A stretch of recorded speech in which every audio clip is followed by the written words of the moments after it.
Кыргызстандын мамлекеттик карызы 5 миллиард долларга жакындаган. Маалыматтарга таянсак, тышкы карызыбыздын 42% Кытайга таандык жана 1 миллиард 700 миллион доллар бересебиз. Бизди Кытайга байлап берген Атамбаев. Мына бул 100% далилдүү нерсе. Биз азыр Кытайга 1 миллиард 700 миллион долларды төлөгөнгө өтө кыйынчылык болуп калат. Бүт барым акчасын, шапкелерин баары алынып алган. Баары кымбат. Бул баары тең эле бул проекттин аткардым, тестти монакей эме кылдым, жолду салдым деп бул мектептерди салдык дейт, эчтеке кана натыйжасы. Бул акчалар каяка жиберилди? Кимдер бул акчаны алды? Өлкөбүзгө жаңы президент Сооронбай Жээнбековдун коррупцияга каршы күрөштү ачык айрым жүргүзөм дегени жакшы үмүттөрдү жаратты. Ошону менен катар бир топ орчундуу кызмат ордуларынан түшпөс хандардын кетиши да колдоого алынган жактардан. Бирок аларды кетирип эле тим болбостон жазага тартып, жеген алгандарын кайтаруу талабы күч болууда. Мына ошонун артында бул чырмалышкан системадагы коррупциялык схемаларды акырын бир бузууга мезгил келгендигин убакыт көрсөтүп турат. Бул албетте эл күтүп атат, кызматтан четтетип коюу менен эле чектелбеш керек. Кытайдан алынган карыз акчалардын көбү транспорттук инфраструктура жана энергетикага жумшалган. Мына ошондой долбоорлордун бири Бишкек жылуулук электр борборун модернизациялоо. Мындагы мыйзам бузууларга байланыштуу бир катар чиновниктердин аты аталып, айрымдары кызматынан алынды. Бирок аларды да жоопкерчиликке тартуу менен коррупциялык схемаларды ачыктоо зарылдыгы бар. Ошону менен катар кымырылып жашырылган каражаттарды кайтаруу талабы көтөрүлүүдө. Албетте, ошол максатсыз пайдалануу боюнча бул ошо мамлекеттик карыз кылып аткан программалар, ошол программалардын жанагы демилгечилери дейли, авторлору дейли сөзсүз түрдө жооп бериш керек.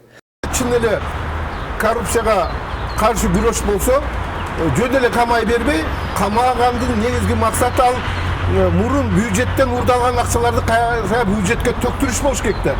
Кустуруш керек болуш керек, кыргызча айтканда. Ошондуктан менин оюмча мурункулар оюн болгон, азыр президенттин коррупцияга каршы күрөшү ушул багытта кетиш керек. Канчалык бизде коррупциялыкты биз жок кылганга аракет кылып, азайтып жок кылгансак, жана сиз айтып аткандай биздин тышкы карыздар да ошончолук азаят да. Коррупция менен мен күрөшөм, мен тазамын, сен күрөшө албайсың. Сен күрөшө албайсың. Үчүн эле мен сени жакшы билем, эмнеге батканыңы. Мен ошондой мачка 20 суроом бар. Эгерде мен президент болуп калсам, өмүрбегимди мен сенен баштайм. Президенттик шайлоо алдындагы өткөн теледебатта талапкерлер Өмүрбек Бабанов менен Сооронбай Жээнбековдун кайым айтышып, мына ушундай жагдай орун алган. Ал учурда айтылган бул сөздөр Жээнбековдун кадыр баркына бир топ эле упай топтогондой болгон. Бирок айтылган убада азыр унутта калдыбы? Бабановдон коррупция менен кармашуу башталат дегенде мына баарыбыз эле коомчулук күтүп атабыз. Эмнеге мындай токтоп турат? Коррупция менен кармалыш. Ким кантип байыган, ким мамлекетке кызмат кылган, ким уурдаган мамлекетти. Аны мен жакшы билем. Кудайым колдо, эл колдо президент болуп калсам, ошо миллиардтар төктүрөм бюджетке, мугалимдин айлыгын ошо менен көтөрөм мен. Ошондой коррупционер эсептелген 35 бар. Пафамиле билен бар тең. Мен ошодон баштайм буюрса. Бирок ошол коомдо көп маселе эмнеде турат? Ошол 35 адамдын тизмесин жарыялайм деген, мына жакында коомдук талкууга чыккан бир топ материалдар 20 кишинин тизмесин алып чыгып турган, ал жерде дагы калган 15-и качан жарыяланат дегендей суроолор туулуп атат да. Аны жарыялаш керек. Аны жарыяламайынча, жана Каныбек мырза айткандай, элдин ишенимине ээ болуш өтө кыйын.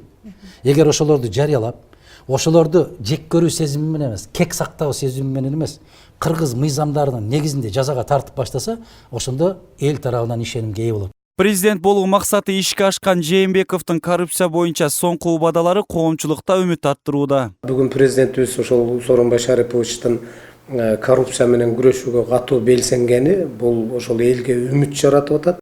Ошентип жаңы президент Сооронбай Жээнбековдун коррупция менен күрөшүүнү тынбай жүргүзүүгө негиздери арбын. Жана аны кимдерден баштоосу керектиги ачык айтылууда. Бирок терс жактардын бири кызматтарынан шыпырылган атка минээрлердин арты ооруканага жатып, жүрөгү ооруга кабылса, алдылары өлкөдөн чыгып кеткендиктери айтылууда. Мындай маалыматтар бир нече күндөн бери чыгып жатканына карабастан, кылмыш иши козголгондорду четке чыгарбай көзөмөлгө алууну коомчулук тынчсыздануу менен билдирип келет.